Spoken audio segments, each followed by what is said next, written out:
Louvado seja o nome do nosso Senhor Jesus Cristo, que foi morto, mas ressuscitou, e está à destra do Pai intercedendo por nós, e está aqui entre nós também, recebendo a adoração e o culto que oferecemos tão somente a Ele. Hoje, dia do Senhor, muito especial, porque celebramos justamente a ressurreição. Nós não celebramos mais a Páscoa, nós celebramos a ressurreição. Nós, como povo de Deus, não mais imolamos os cordeiros como por séculos a fio, porque o Cordeiro de Deus foi morto no primeiro dia da semana, depois daquela fatídica sexta-feira em que se celebrava a Páscoa. No primeiro dia da semana, nosso Senhor ressuscitou. E apesar de um dia, de uma ocasião tão especial, nós não pudemos celebrar de maneira mais adequada possível. Estamos celebrando a ressurreição de Jesus sem celebrarmos a ceia, sem ministrarmos a ceia, sem participação de nossos coros e conjuntos, e nem do povo de um modo geral frequente aqui nesse ambiente. Mas esperamos que no próximo domingo a gente já possa voltar a se reunir com as portas abertas, e com toda certeza e convicção no Senhor que na próxima celebração da ressurreição do Senhor faremos como fizemos outras vezes: culto matutino, com celebração da ceia, participação maciça do povo de Deus. Apesar de não podermos estar com o nosso povo todo aqui hoje, por conta das restrições que estamos vivendo, ainda assim o Senhor nos permite nos reunir em seu nome para lhe prestar culto. E eu penso que a maior homenagem que nós poderíamos fazer ao nosso Senhor nesse dia, ainda sem poder fazer essas coisas todas que eu mencionei, a maior honra seria pregar sua palavra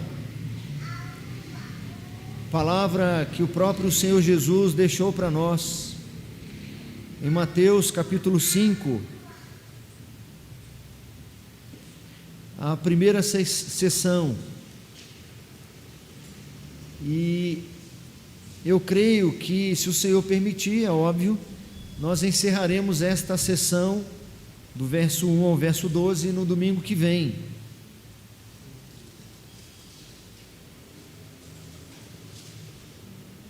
Eu gosto de ler o texto todo, porque pode ser que alguém esteja nos ouvindo hoje e não tenha nos ouvido nos domingos anteriores,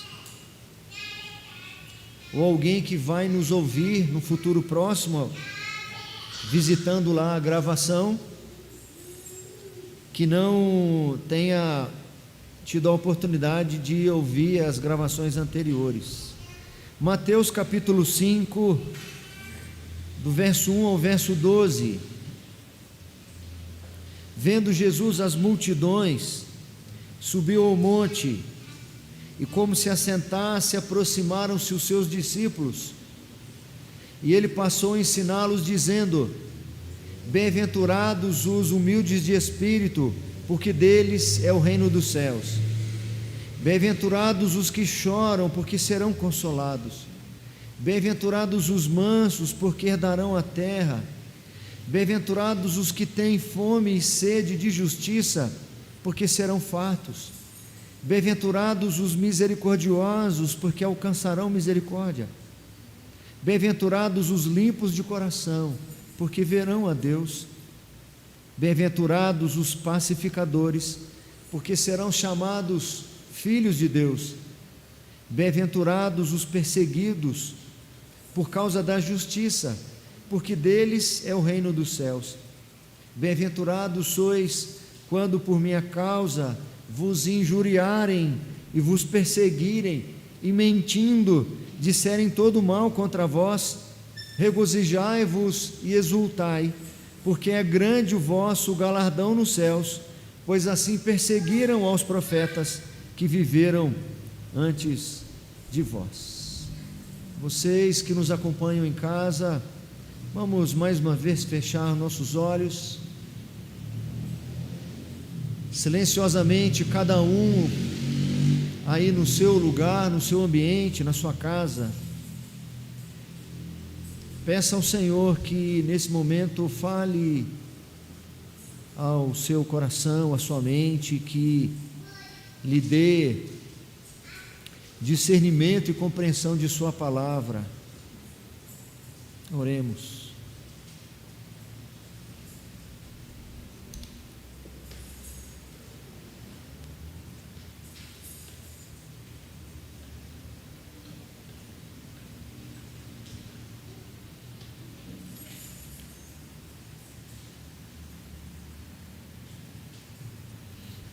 Deus Santo, Deus Eterno, exaltado seja o Teu nome, Senhor. Mais uma vez nos reunimos como igreja para anunciar a Tua palavra, sabedores de que nada nem ninguém, Senhor, não há autoridade nenhuma que a impeça de ser proclamada, que a impeça de cumprir o propósito pelo qual ela foi designada. Com esta certeza, Senhor, nós te pedimos que nós a aguardamos, ó Pai, aguardamos a Tua mensagem, aguardamos, Senhor, a boa semente, ó Deus, da Tua salvação. Esperamos, ó Deus, que ela nos transforme, que ela nos desafie, que a Tua palavra, Senhor, operes em nós aquilo pelo qual o Senhor a determinou, que é para nos educar, nos instruir, nos corrigir, nos confrontar, nos exortar. Nós carecemos, Senhor, carecemos de que ela também nos alimente, porque nossa alma tem sede de Ti, ó Pai. Fala com o Teu povo, fala com a Tua igreja. É a oração que fazemos no nome santo e precioso de Jesus. Amém. Meus irmãos, esta semana, refletindo um pouco sobre o contexto em que nós vivemos, as chamadas guerras de narrativas, cada um apresenta uma premissa, cada um tem uma tese, e é interessante que alguns que discordam da tese de outros, ou uns que discordam de outros, nesse mundo polarizado que nós vivemos, algumas vezes pega a fala desse outro, então pega a fala desse outro, ele a distorce, ou ele pega apenas uma parte do todo do que o outro falou, e sai anunciando uma verdade que não fora anunciada por esse outro. Aí esse outro que está se sentindo prejudicado, começa a se explicar, ele pega toda a sua gravação, todo o seu vídeo para mostrar, e a gente percebe que aquele primeiro, que estava distorcendo o que esse outro falou, acredita mesmo na mentira. Ele pegou uma frase só que ele ouviu do outro, e para ele aquilo é uma verdade. E a conclusão que eu chego é que, de fato, há uma confusão algumas vezes na comunicação, há problemas de interpretação, há maldades para distorcer o que foi falado por um ou por outro. Mas há uma coisa que eu julgo muito interessante: a pessoa que está afirmando que o outro disse, que ele de fato não tinha dito isso, e mesmo que esse outro mostre para ele que ele está equivocado, e ele não aceita, é porque ele acredita mesmo naquilo, ele acredita no engano que ele está propagando. Mas para ele não é engano, é por isso que ele propaga. Para ele é aquilo mesmo. E acabou. É porque cada um tem a sua verdade. E as pessoas são identificadas ou identificáveis se a verdade dela coaduna com a minha. Então nós somos parecidos. E eu percebo que há com isso tudo uma grande crise de identidade. Quem são as pessoas? E quem eu sou? Há alguns anos atrás, muitos de nós nem se identificaria ideologicamente falando, ou politicamente falando. A maioria de nós nem se identificaria com direita, esquerda, centro, e que são palavras hoje que são usadas para identificar as pessoas. E elas só podem conviver se elas concordarem nesses aspectos. Mas no meio dessa confusão toda, de ausência de absolutos e de que cada um tem a sua própria verdade, onde fica o povo de Deus nessa história toda? O lado de lá diz assim: eu não acredito como um cristão pode estar daquele lado de lá. Aí aqueles que estão do lado de lá falam a mesma coisa: eu não acredito como um cristão pode estar daquele lado de cá.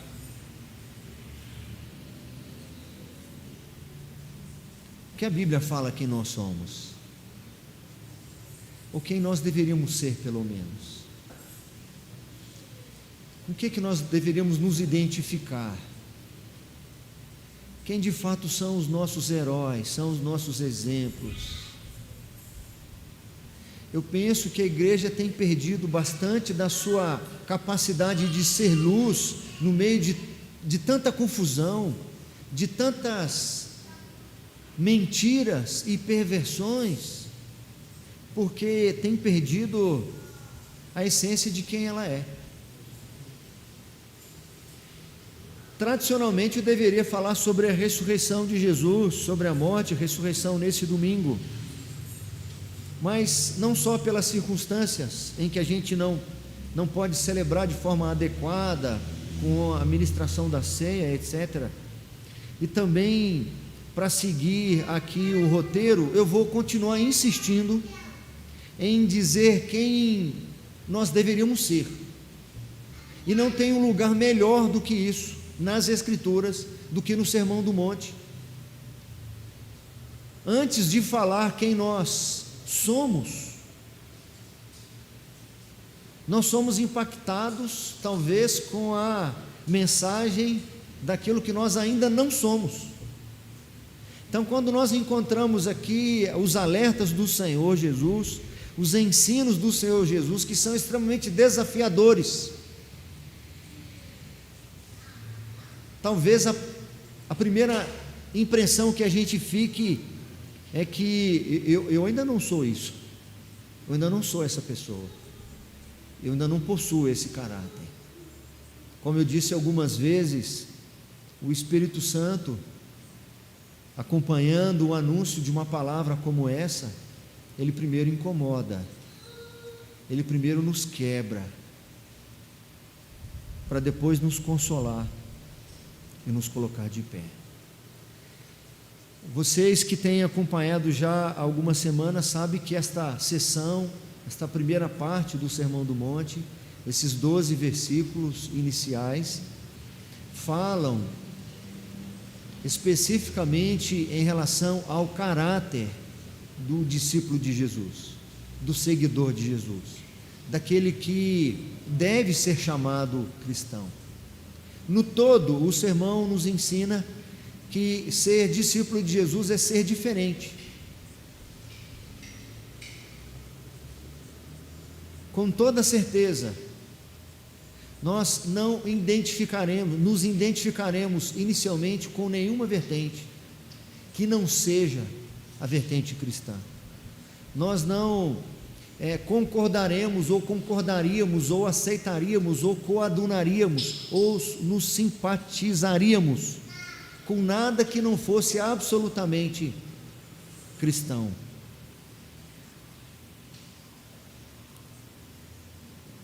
Nós já vimos que,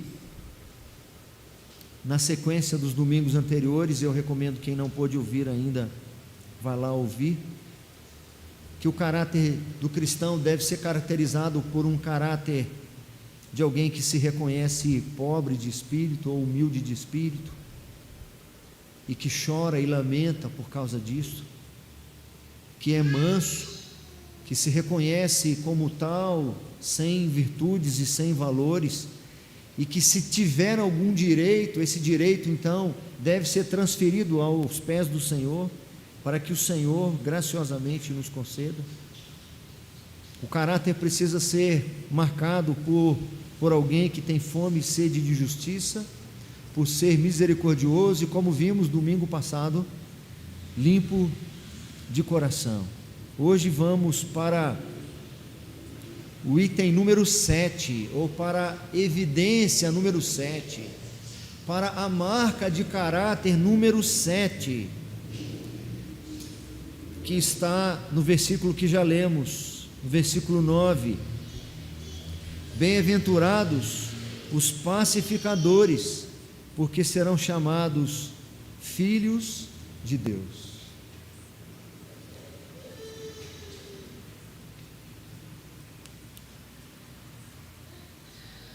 Martin Lloyd-Jones, comentando sobre esta marca no caráter do crente, ele diz assim: ao começarmos a considerar esta nova característica do indivíduo crente, uma vez mais, sinto-me constrangido a sugerir que nada existe em toda a dimensão das Escrituras que nos teste, perscrute, ou seja, nos sonde e humilhe de tal maneira como essas bem-aventuranças. Essas bem-aventuranças que estamos vendo, chegando na de número 7,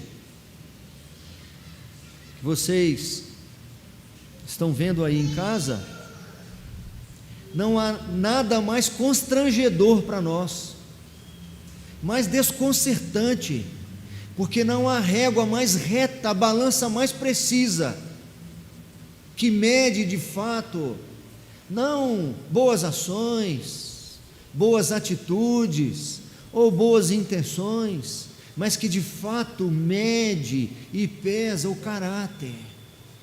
Aqui há de fato as grandes distinções, ou melhor dizendo, as verdadeiras distinções. Aqui sim se separa a ovelha do carneiro, do bode. Aqui se separa o lobo, que tem toda a aparência de ovelha, mas que não é ovelha. E nós vamos ver mais à frente quantas outras mais características que o Senhor impõe sobre aqueles que devem ser identificados como seus seguidores. Eu não posso esquecer que o reino está sendo aqui amplamente divulgado. O reino de Deus que vem sendo prometido no Antigo Testamento, que fora anunciado por João Batista aqui antes do ministério terreno de Jesus Cristo, ele agora está sendo instaurado, inaugurado. E quando o nosso Senhor apresenta aqui o Sermão do Monte, ele está estabelecendo um reino inteiramente diferente. Eu acho que essa afirmação não foi a melhor possível. Ele não é inteiramente diferente. Esse reino se apresenta de maneira oposta aos reinos deste mundo. Tudo aquilo que este mundo enxerga como vantagem, o reino do Senhor apresenta como desvantagem. É um choque. Este Sermão do Monte é um choque para os incrédulos daqueles dias. E ainda é um choque para os incrédulos dos nossos dias, e para os falsos crentes dos nossos dias, porque é o grande teste, é o verdadeiro teste.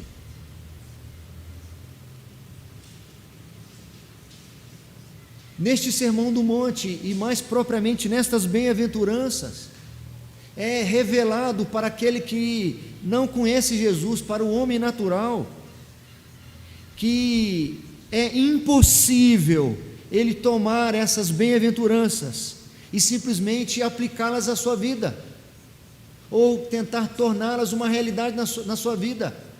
Essas bem-aventuranças são impossíveis de serem aplicadas na vida de alguém que não morreu para si mesmo, não crê em Jesus Cristo, não passou ou esteja passando por um processo de transformação. Tem um comentarista que diz que nada existe de mais fatal para o homem natural, para o homem sem Deus, do que pensar que ele pode tomar as bem-aventuranças e tentar torná-las realidades em sua vida. Essas bem-aventuranças, uma vez mais, lembra-nos que isso é absolutamente impossível. Somente um indivíduo espiritualmente nascido de novo. Então aqui já vai um motivo de oração para aqueles que têm dúvidas se nasceram de novo, ou para aqueles que sabem que ainda não nasceram de novo, que ainda não renderam sua vida a Jesus, ainda não creram em Jesus Cristo. Como Nicodemos, quando se chega diante de Jesus, e em seu coração ele tinha um desejo de ver o reino dos céus, e Jesus diz para ele que havia uma condição: nascer de novo. Então Nicodemos sai dali com um motivo de oração: Senhor, eu não sei se eu nasci de novo, não tenho certeza. Se isso já aconteceu comigo, permita-me ter confiança e certeza que isso aconteceu. E se isso não aconteceu comigo, então vai um pedido de oração: faça-me nascer de novo, não da carne e do sangue, mas do Espírito, para que eu possa então ser aquele integrante do reino. Mas essa palavra é um choque também para muitos crentes, que acham que simplesmente devem pegar alguns ensinos éticos da Bíblia, algumas ordenanças bíblicas, e tentar simplesmente repeti-las, ou copiá-las, ou reproduzi-las na sua vida. Simplesmente pegar alguns mandamentos, algumas exigências, e começar a achar que de maneira superficial obedecê-las, como aquele jovem que chega até Jesus e diz que era alguém que se preocupava em seguir as recomendações éticas. Não, Senhor, eu sou dizimista, eu guardo o sábado, eu faço isso, eu faço aquilo, eu faço isso. Muito bom, muito bem. Você, de forma exterior, está cumprindo de forma exterior algumas das exigências e recomendações, mas tem uma coisa que te falta, e eu vou provar para você que falta um coração transformado. Faz o seguinte: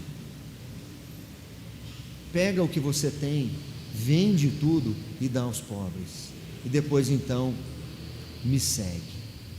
Essa palavra de Jesus, ela passou pelas obras de obediência meramente exteriores daquele sujeito, entrou dentro do seu ser e se alojou em seu coração.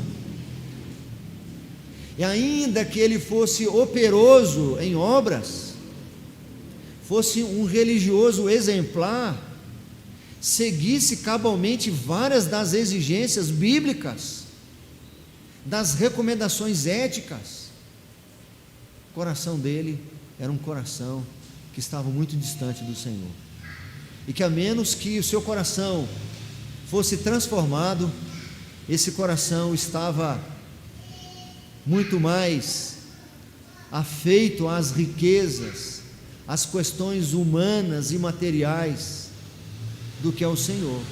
Então, apesar de ser alguém que não possuía imagem de escultura, que fosse alguém que obedecesse preceitos religiosos, era um idólatra, em que o Senhor não era Senhor do seu coração.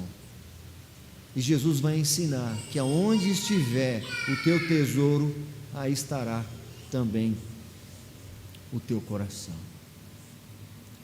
Os pacificadores, assim como a sequência da lista, os humildes de espírito, os que choram, os mansos, eles são bem-aventurados, porque são absolutamente diferentes de todas as outras pessoas.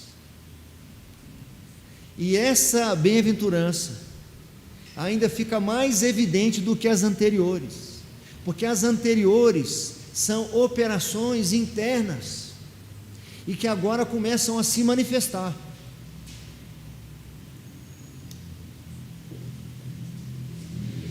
Não é fácil de avaliar um humilde de espírito. Não é fácil se autoavaliar se eu sou manso ou não. Não é uma ciência tão exata fazer avaliação sobre alguém que é misericordioso. Porque as maneiras que nós temos de avaliar, elas são limitadas. Eu posso ver alguém exercendo atos de misericórdia, mas daí dizer que a pessoa realmente é misericordiosa é uma exigência que é difícil de atender, é difícil de avaliar. Mas essas bem-aventuranças, essas marcas no caráter, agora elas passam a ser expressas em atitudes. E entendam que há sempre uma sequência lógica. Ninguém consegue chegar ao ponto dessa bem-aventurança de ser um pacificador se não tiver passado pelas portas anteriores. Como que são as demais pessoas? Como é que são as pessoas de um modo geral? E como eu chego à conclusão que elas são diferentes dos pacificadores? Como é que as pessoas então são? Basta eu fazer algumas perguntas. Por que existem guerras? Porque as pessoas que promoveram as guerras não são pacificadoras. Por que existem conflitos dentro de casa? Por que existem cisões, confusões, muitas divisões de igreja? Por que há muitas dificuldades de relacionamento que proporcionam grandes conflitos? É porque há ausência de pacificadores. E por que há ausência de pacificadores? Porque os pacificadores, eles não são simplesmente pessoas pacíficas, como nós vamos ver, que querem a paz e não gostam de confusão. São pessoas que se engajam e se envolvem nas confusões para trazer paz e acordo. E elas só se tornam pacificadoras se correrem toda a lista anterior. Se houver transformações na sua vida, nas bem-aventuranças anteriores, só se essas outras marcas forem encontradas na vida dessa pessoa também. Então, de acordo com essa diferença, por que há confusões e contendas e conflitos? Porque há falta de pacificadores. Por que as pessoas são assim?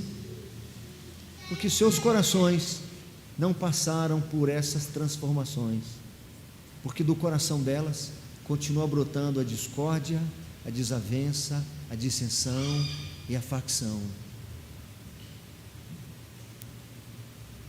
É a concupiscência, a inclinação perversa do coração, é a cobiça, é o egoísmo.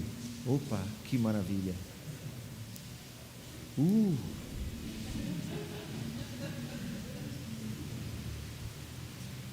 É o egoísmo, é o egocentrismo.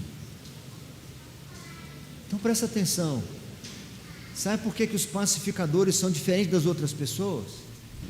Porque o coração das outras pessoas é um foco de egocentrismo. Sou eu, são os meus interesses. É um coração que é fonte de egoísmo.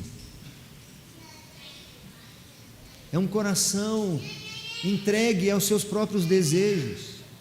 É por isso que naturalmente as pessoas são confusas ou afeitas à confusão. É por isso que é muito difícil entrar em acordo entre as pessoas.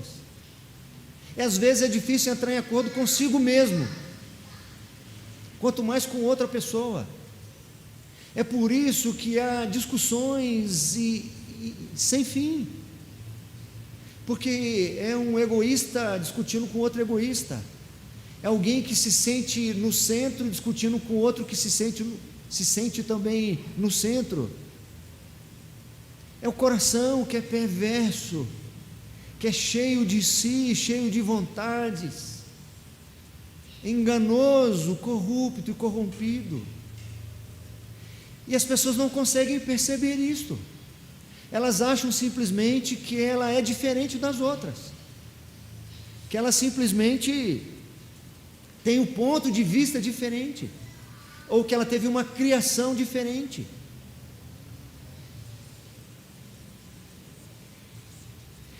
O pacificador é alguém que foi transformado e hoje consegue não se inserir ou cair na teia desse ciclo de egoísmo, de orgulho, de avareza, daquela lista das obras da carne todas. O pacificador é alguém que está desinteressado de si mesmo, que não deseja os primeiros lugares, que assimilou o padrão deste reino. Eu não sou desse reino, eu sou forasteiro nesse mundo, não tenho disputas neste mundo, não tenho concorrências neste mundo, não valorizo este mundo, eu sou cidadão de outra nação, de outro reino. Então ele está livre de cair na teia, de cair na provocação, de cair na ofensa. Meus irmãos, como eu desejo isso para a minha vida, não cair nas provocações, manter-se com um espírito pacificador, mesmo diante de ofensas, de ataques em áreas frágeis. Não, falou da minha mãe, aí não dá. Não, falou da minha honra, aí não dá. Não, falou da minha carreira, não, falou da minha roupa, não, falou do...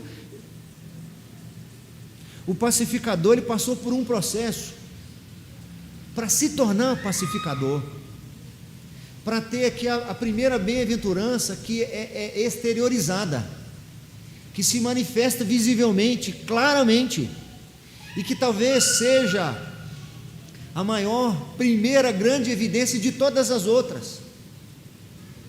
Se é tão difícil avaliar alguém, ou se autoavaliar como pobre de espírito, ou como manso, ou como aquele que chora pelas perversões, ou porque é misericordioso, ou tem fome e sede de justiça, ou é limpo de coração, como avaliar se alguém é limpo de coração? Eis aqui uma bem-aventurança que exterioriza todas essas anteriores. É alguém que está desinteressado de si mesmo, e por isso está isento de se defender, e de defender as suas causas, de defender a si mesmo. Se o pessoal estiver sentindo frio, quiser desligar aí o ventilador, pode desligar, porque parece que está incomodando alguns aí. E aí eu preciso mencionar aquilo que, sobretudo, Donald Carson ensina. Carson, em seu comentário do Sermão do Monte, ele diz que há uma diferença entre o sujeito pacífico e o pacificador. Ele diz o seguinte: essa bem-aventurança não traz bênção para os pacíficos, nem para os que anseiam pela paz. Então, esta bem-aventurança não traz bênção para os pacíficos, nem para os que anseiam pela paz. Mas esta bem-aventurança traz bênçãos para os pacificadores, não para os que anseiam a paz, mas para os que as estabelecem. E aí, Lloyd Jones diz assim: A primeira coisa que dizemos acerca de um pacificador é que ele tem uma visão inteiramente nova sobre si mesmo. Ele pode entrar numa confusão sem se envolver na confusão. Ele pode entrar no conflito sem ser afetado pelo conflito, sem cair na armadilha de querer defender alguém, algum lado, ou a si mesmo. Ele já se viu a si mesmo, tendo tomado consciência que, em certo sentido, o seu eu, tão miserável e desgraçado, ou seja, sem graça, nem merece atenção. Ele já chegou a essa conclusão. Esse eu é tão sem graça, não tem direitos e nem privilégios, que não merece nada. Se você já se viu como alguém que precisa ser humilde de espírito, se você já se lamentou chorando em face da negridão do seu coração, se você já se enxergou como realmente é, e sentir fome e sede de justiça, então você não continuará exigindo que os seus direitos e privilégios sejam atendidos, e nem ficará perguntando qual é a minha parte nisso ou naquilo. Você não será afetado por direcionamentos do seu coração, como, por exemplo, mas você vai aceitar isso? Olha o que fizeram com você, se esqueceram de você, olha, não mencionaram o seu nome, não convidaram você.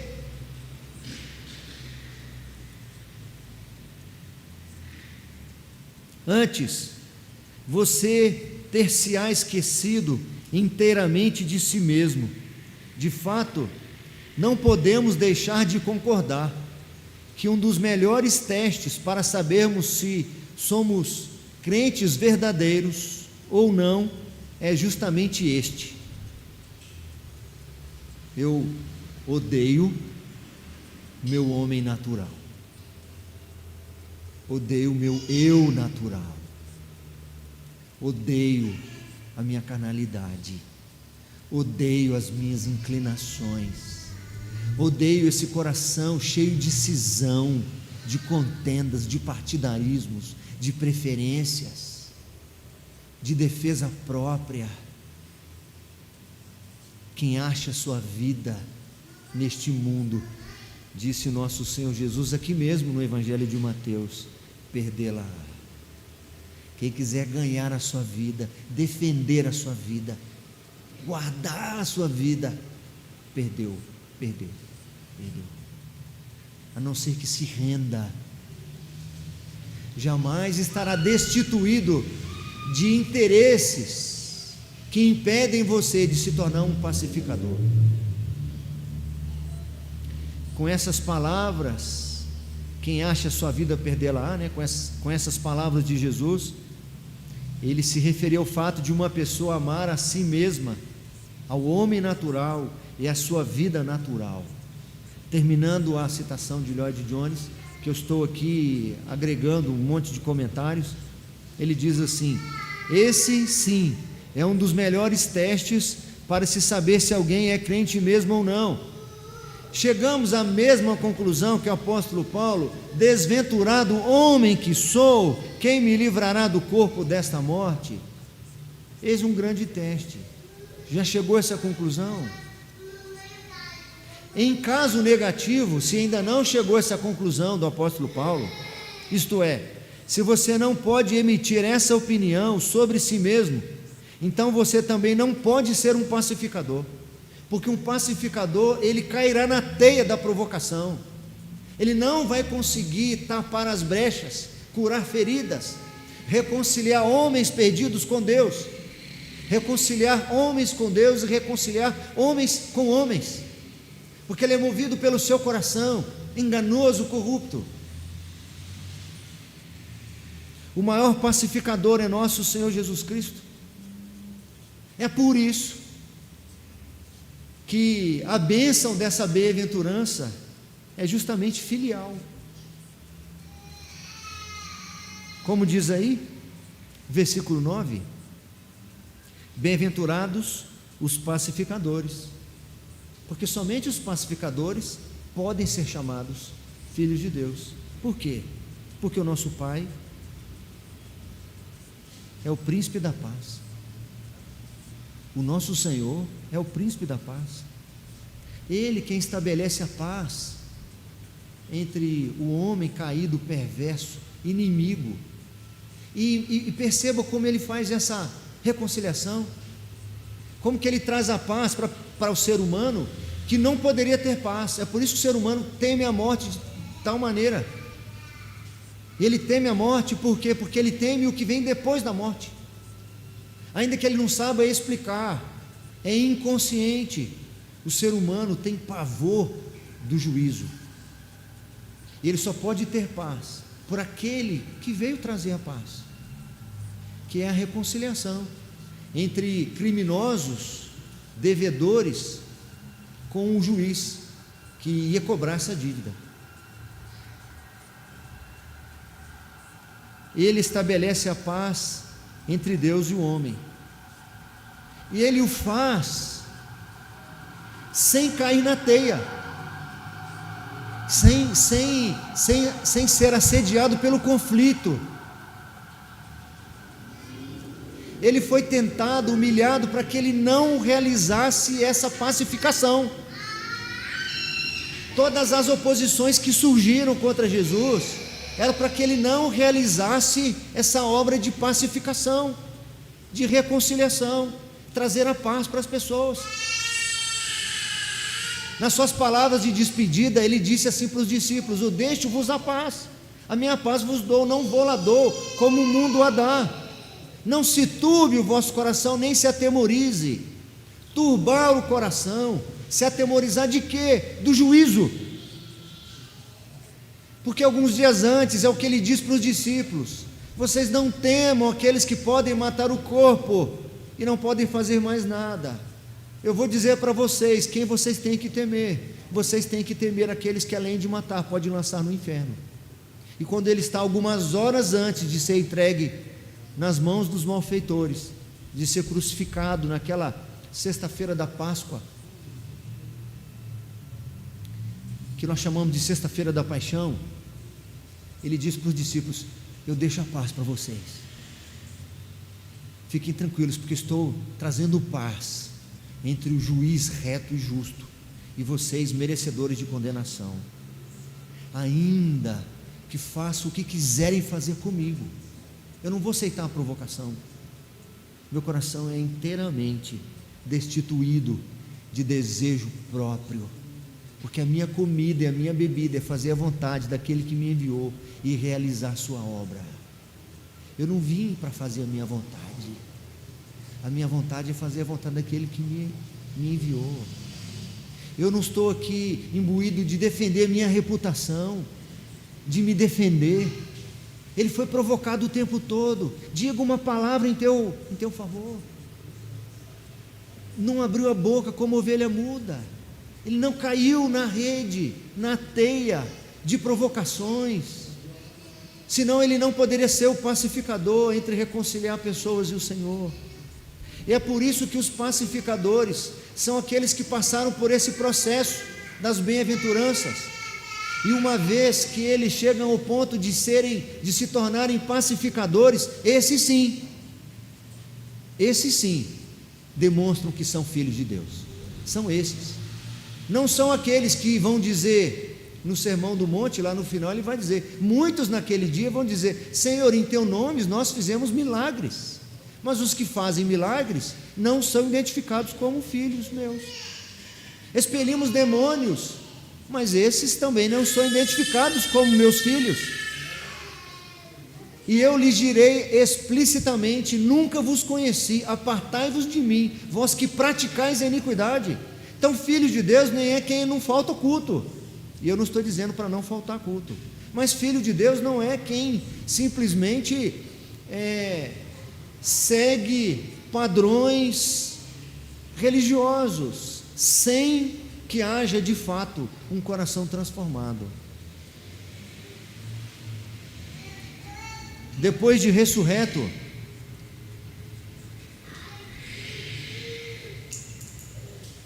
Então, algumas horas antes de ser crucificado, Jesus diz para os seus discípulos: deixe-vos a paz. Depois de ressurreto, quando ele entra na casa para encontrar os discípulos, ele diz assim: paz seja convosco.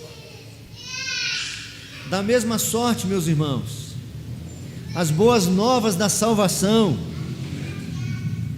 graciosa em Jesus Cristo são a maior mensagem de paz que seus discípulos testemunham. Se somos pacificadores, devemos ser pregadores das boas novas da salvação, porque nós levaremos paz para as pessoas à medida que nós formos instrumentos ou agentes de pregação da palavra, do Evangelho, para que as pessoas, ouvindo o Evangelho, também creiam no Senhor e experimentem a paz. Se eu não prego o Evangelho da boa nova do Senhor, eu não promovo paz entre os homens perdidos e Deus. Os discípulos de Jesus devem ser verdadeiros arautos da paz, ou seja, um pacificador.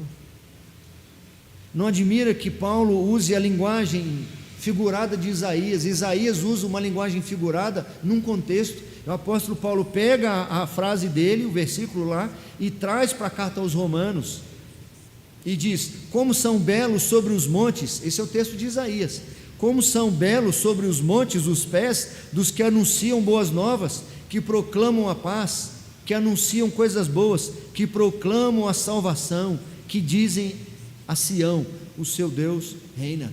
O apóstolo Paulo pega esse texto, traz para Romanos e diz: ó, quão belos ou quão formosos são os pés dos que anunciam a salvação. Além de propagar o Evangelho da paz, e já estamos caminhando para o final, além de propagar o Evangelho da paz, da reconciliação com Deus, a partir de nós vivermos e pregarmos o Evangelho da morte e ressurreição de Jesus, o cristão deve possuir um caráter pacificador. Ele tem que ser caracterizado por acalmar tensões, buscar soluções, reparar brechas, amenizar conflitos.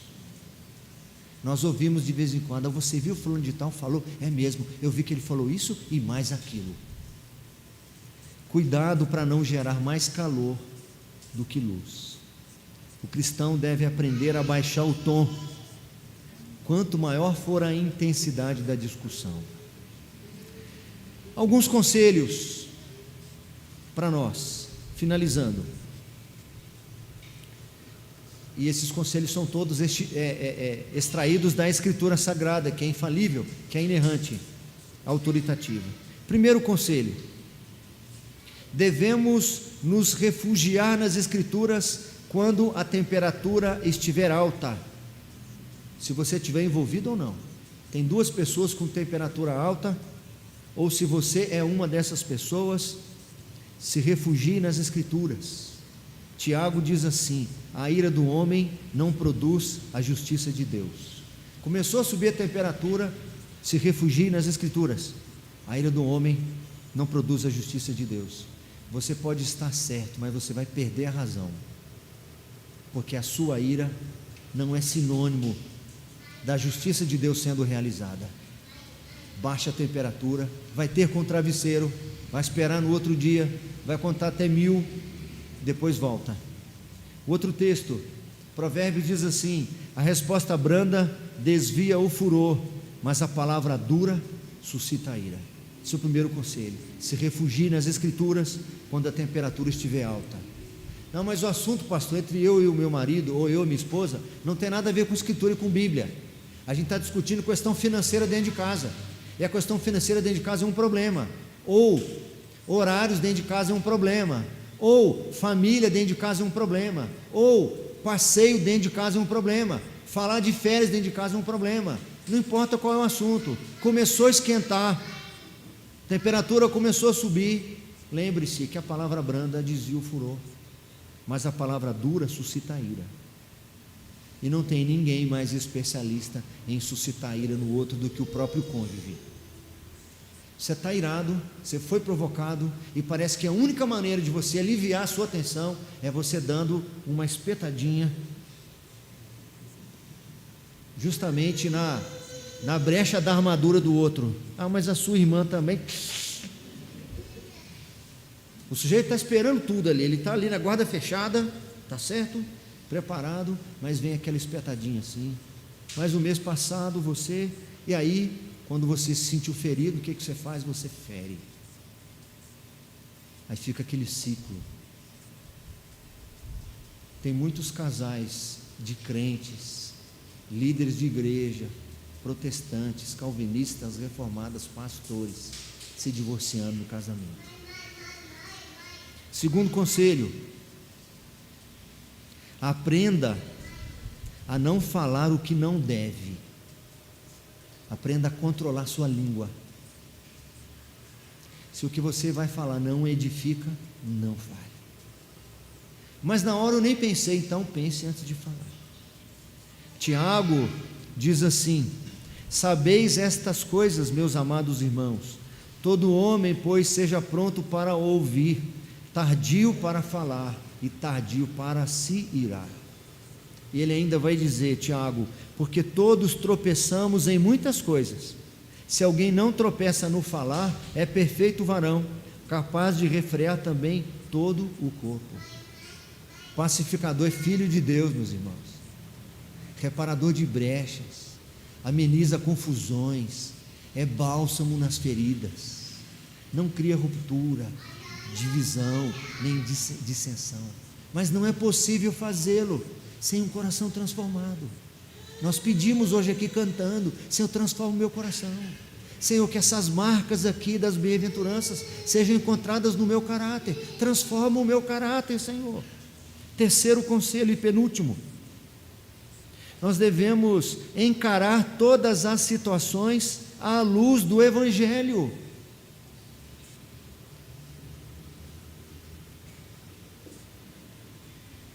Encarar todas as situações à luz do Evangelho. Como assim? O Evangelho revela para nós que nós somos pecadores em processo de santificação. Então eu preciso lembrar disso, avaliar as situações. Mas olha o que ela está fazendo, pastor, mas avalie, porque a sua esposa ou o seu marido, sendo crentes, está no processo de transformação. Somos todos pecadores. Tenha paciência, não exige perfeição, ninguém exige de você perfeição. Jesus perdoou você, perdoe também.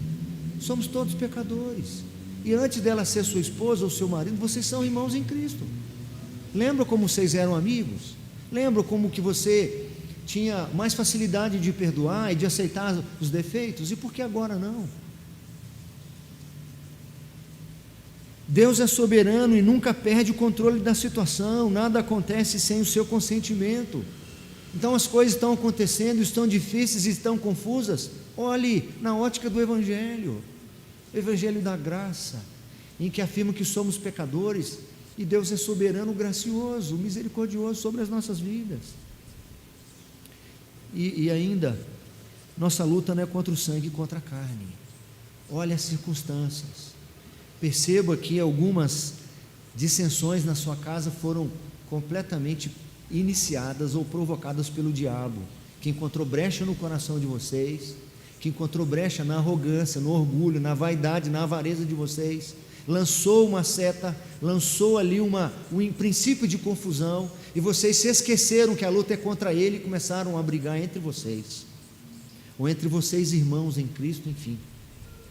E quarto e último conselho: buscar meios e métodos para o estabelecimento da paz.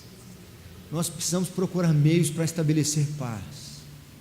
Nós não podemos ficar inertes ou neutros diante da notícia de que tem alguém que está tendo dificuldade com o relacionamento com outro alguém. São irmãos em Cristo, ou são marido e esposa, são familiares seus, são pessoas próximas. Você não pode ficar em paz com isso. Ou pode ser até contra você mesmo, pode até ser que é uma má querência contra você mesmo, ou malquerência, malquerência, né? Contra você mesmo. O apóstolo Paulo diz assim: pelo contrário, se o teu inimigo tiver fome, dá-lhe de comer, se tiver sede, dá-lhe de beber, porque fazendo isto, amontoarás brasas vivas sobre a sua cabeça. Os pacificadores são bem-aventurados, porque serão chamados filhos de Deus. Carson diz o seguinte, que no pensamento judaico, filho tem o significado de portador do caráter. No pensamento judaico em que Jesus está inserido, quando ele fala que o pacificador será chamado filho de Deus, ele não está dizendo simplesmente um descendente ou um herdeiro. Ele está dizendo, entre outras coisas, um portador do seu caráter. Que este seja o motivo de nossa oração. Senhor, que eu cada dia me pareça mais com Cristo e menos comigo. Eu não quero ficar com medo e preocupado com as mudanças que o Senhor tiver que operar na minha vida. Eu estou totalmente rendido, Senhor. Não estou preocupado se eu vou levar prejuízo ou não vou levar prejuízo, se as pessoas vão reconhecer, não vão reconhecer. Eu quero, de fato, ser portador do teu caráter.